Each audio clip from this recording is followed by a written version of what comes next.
All right, guys, here is the car that has been quite an adventure just getting to this point. This is the car I dub the Losistein because it's a Frankenstein car. Started out as a Losi 22T short course truck, and I decided I wanted to get into the NPRC drag racing and give it a try, so I converted my truck, and this is where it's at this point. The car was together for a while, and I had a 3.5 in it with a Mamba Monster X8 SESC. Took it out to the race in Yuma and obliterated it. And then took it all apart, threw away all the broken pieces, and put it back together, and now I've got it built as a 13.5. So let me go over with you front to back. First of all, the front's a little weird, might look strange to you. You'll notice first off that there is none of that massive caster built into the front end. I didn't want that because the front end's grabbing too much, so this is still the Losi 22T chassis plate, and I modified it. I heated it up, and on the anvil I flattened this out. And originally I had mostly the original front suspension parts in here, but I have since changed that out. This block here is actually, this bulkhead is from a Bullet chassis with the shock tower, but the shocks are too long to use with that, so I fabricated the extension here. Front bumper, I have fabricated an aluminum extension to get the bumper out to where it needs to be. This is a Drag Race Concepts Bullet body mount, and so mounts up here. I didn't like the stock location body mount pins toward the back of the hood. I wanted them to look like, real race car hood pins. So I moved them out front and used this setup. Now this piece here is just a piece of, it's Sintra. It's expanded PVC. It's really lightweight, and I've put this here. It fits, you'll see when I pop the body on later. It fits right behind the stock front spoiler to give it rigidity and to keep the air from getting up underneath that, and hopefully try to help keep the front end down. Okay, moving on. The stock 22T shocks. The turnbuckles are Traxxas because that's who had ones that were the right length, and I don't really like these rod ends. I'll probably change those out eventually. For the steering links, this is a Traxxas turnbuckle with a Traxxas rod end at this end and the Losi at that end, which had to be drilled out for the larger size thread and tapped. It's Losi, the Losi, what is it, the 4.0, I believe, the 22 4.0 drag link here, and the stock Savox SC1258 servo out of the Losi. The arms are 22S, Losi 22S arms, and the front hubs are also Losi 22S. These wheels are Drag Race Concepts with the DE Racing skinny tires. Okay, now, the servo mount is something I 3D printed, and here I have a little video of that showing it by itself, and I'll insert that here. So here is the servo bracket before it's installed. It's 3D printed out of PETG. It's printed in 2 layers and glued together here for the spacer, which you'll see why in the close-up in the car. But there's not a lot of stress on it. It's going to be plenty strong, and it's very lightweight. There's not a lot to it. Now, the chassis itself was, I believe, 1 inch and 3/8 or something like that, or inch. It was too short. The wheelbase was too short. So I actually cut the chassis and fabricated an aluminum extension to fit in, and yeah, right here, you can see it. And then created. I removed all the plastic junk off the side and fabricated aluminum angle as a side rail, chassis side rail. So this is bolted through all the way across the bottom.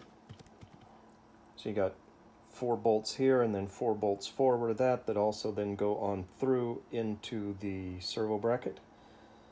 And that makes the chassis nice and rigid front to back. No flex there whatsoever. Yeah. Battery. I've got a couple different batteries, and right now I've got this 100C Spectrum battery in here. I'm just playing with that for testing, but it seems to be a pretty good battery. Changed out to the XT90s. The GNSS is velcroed down right here, and I'll use the bongo ties also to hold it on before I actually take a run in it and put any hits on it.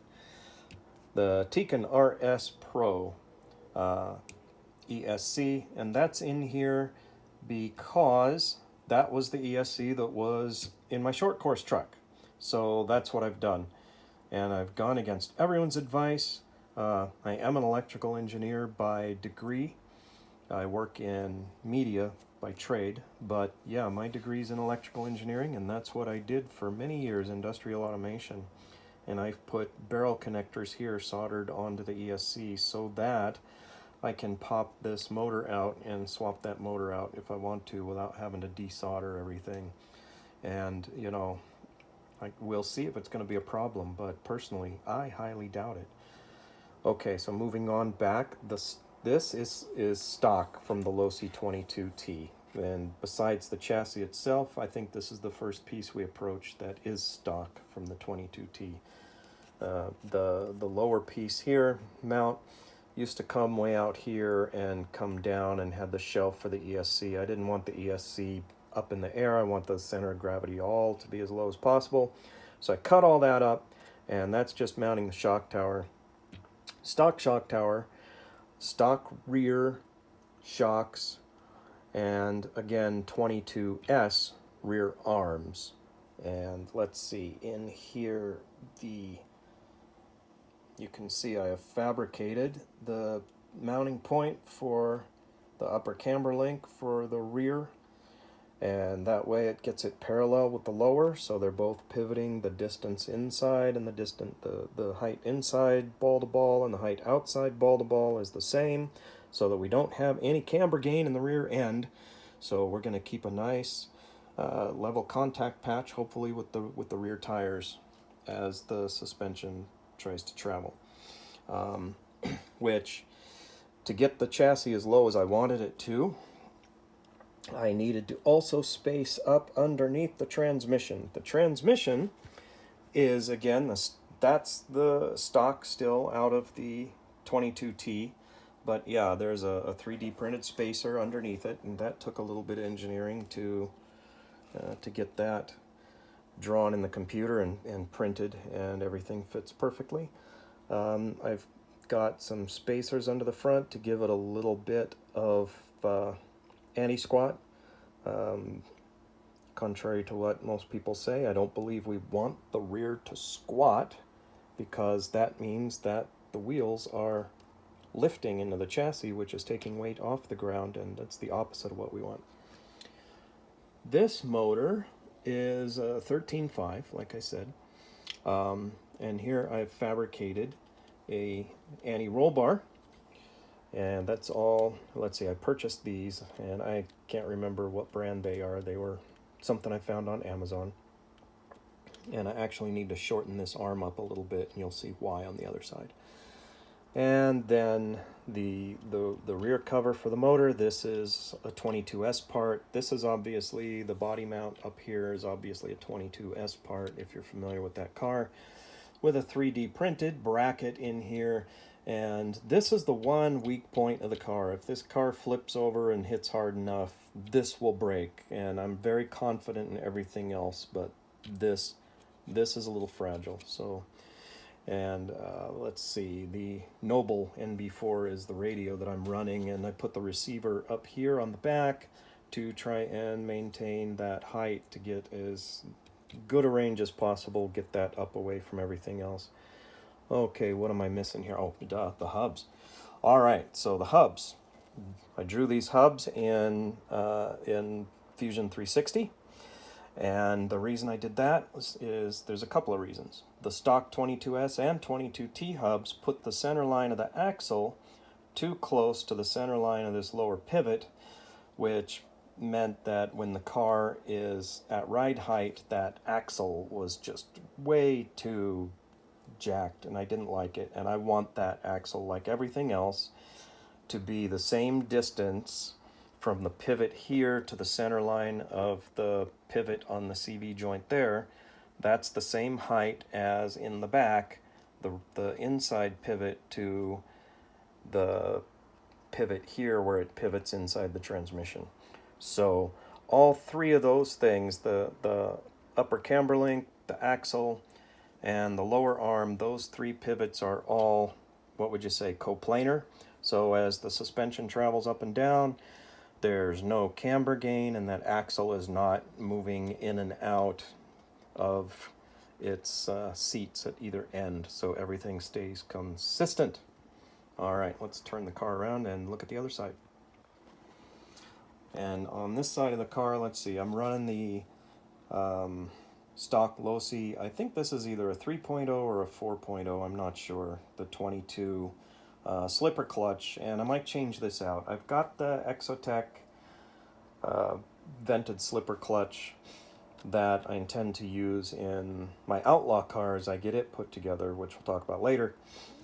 And I didn't want to put that in here, but I may end up getting a second one of those, because this one, I think it doesn't grab hard enough. It's not got enough surface area on the clutches, I don't believe. But I'll test it out and see first. I don't want to go with an eliminator because I did lock the diff. The diff from this car was originally a ball diff, so I have a gear diff. I'm going to put that into my Outlaw car. So I locked this up. Sorry I don't have it out to show you, but I machined it and bolted through it and put it all together inside. All the gears inside the transmission are metal except for that, well, I'll call it a spool because that's what it is, but the diff, and the diff is locked. And okay, so what else? Yeah, this is all stock gear here. And okay, now right here you can see on my anti-roll bar why I need to shorten that arm, because you see I have it set very neutral. It's really loose in here. There's no binding, and you can see it's very effective.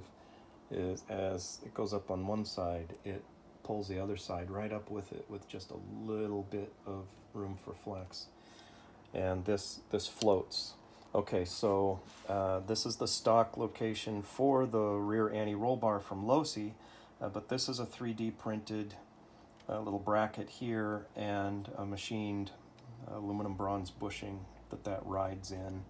And I haven't tested it, but I believe the original one I made, the bracket went all the way across, and I changed that because I'm going to offer these a little bit refined, of course, but I'm going to offer these up on eBay. And with this configuration, it should allow the stock Losi 22S wheelie bar to still be mounted and without interfering with any of that. So that'll be pretty nice. Okay, same thing on this side, the hubs. Not only the height, I also angled the lower pin so that I've actually got 0 degree toe. So I've got 0 camber and 0 toe on the rear end. So we'll see how that goes. According to some people, I may regret that. Personally, I just feel like rear toe is going to use up energy, scrubbing the tires down the track and knock hundredths off of the ET. And in 13.5, you need every hundredth you can get, right? All right, I think the shocks, I put 80 weight in the rear and 40 weight in the front. These are stock Losi springs. These springs are not stock Losi. they're a little stiffer, and I actually went through a bunch of springs that I picked up from random places and found the rate of spring that will give the car the ride height that I want with the travel that I want. Does that make sense? So that is the car at this point. Yeah, and I think these are Losi, yeah, purple. These are Losi purple. And the front ones, these are actually rather stiff. But the oil is lightweight oil, so it's fast acting, but stiffer suspension, holds more weight. Back here, it's slower acting, but the springs are, yeah, these are one of the stiffer setting springs too, but play with that, and I'll definitely take any advice on that you'd like to give. All right, let's pop the body on and get some tires on it, and I'll show you what it looks like at ride height. We'll get the scales out. All right, so here is the chassis at ride height, and before I pop the body on and put it on the scales, I just wanted to show you where I'm at suspension travel wise. In the front, it's darn near at the bottom of the travel, sitting at ride height, so that all the travel is up, and I'm only letting it come up, you know, whatever that, I guess it's about 1/2 inch of chassis travel, 1/4 inch of shock travel. The shocks being at such a steep angle is might be detrimental because of the limited amount of shock travel for the longer amount of movement. And anyhow, in the back, it's, let's see, yeah, it's about in the middle in the back. We've got a little bit of up. Yeah, it's probably 1/3 up once the body's on, and then the rest is down. And at both ends, it's set to prevent the shocks have the stops inside to prevent it from actually bottoming out the chassis anywhere. So it shouldn't be scraping the ground at all. All right, let's get the body on and actually bottoming out.